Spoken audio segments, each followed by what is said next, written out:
आमदार सत्यजित तांबेंनी घेतला जळगाव जिल्हा परिषदेच्या शिक्षण विभागाचा आढावा। शिक्षण विभागातील अनेक प्रलंबित प्रश्नांवर सविस्तर चर्चा झाल्याची सत्यजित तांबेंची प्रतिक्रिया। गोंदियातील गर्भवती महिलेच्या मृत्यूचं प्रकरण जिल्हा प्रशासनाकडून कंत्राटी डॉक्टर आणि आरोग्य सेविकेवर कायमस्वरूपी सेवा समाप्तीची कारवाई। गोंदिया जिल्ह्यात थकीत वीज बिलामुळे 69 शाळांचा वीज पुरवठा खंडित झालाय। ऐन परीक्षेच्या काळात उष्णतेमुळे विद्यार्थ्यांची गैरसोय झाली आहे। जिल्ह्यातील शाळांमध्ये शाळांचं वीज बिल थकीत आहे। सरकारचा जमीन भूसंपादन केलेल्या शेतकऱ्यांना मोठा फटका। आता 15 ऐवजी 9% व्याजदराने भूसंपादनाचा मोबदला दिला जाणार।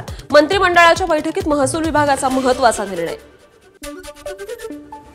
यवतमाळमध्ये 8,97,000 हेक्टरवर खरीपाचं नियोजन। बी बियाणं खतांची पुरेशी उपलब्धता राहील याची दक्षता घेण्याचे कृषी विभागाला निर्देश। जालना जिल्हा परिषदेत सीईओच्या दालनासमोर पाणी टंचाईला कंटाळून एका ग्रामस्थाचा आत्मदहनाचा प्रयत्न।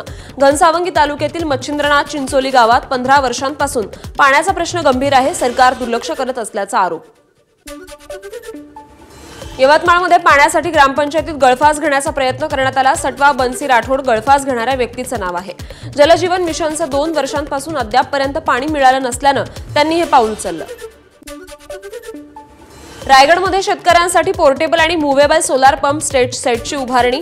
जिल्ह्यात प्रथमच शेतकऱ्यांसाठी जिल्हा प्रशासनाचा पुढाकार। मुख्यमंत्री कृती कार्यक्रमाअंतर्गत आदिवासी भागात सौर ऊर्जेचा प्रभावी उपयोग। जिल्हाधिकारी किशन जावळे यांची माहिती। एबीपी माझा, उघडा डोळे बघा नीट।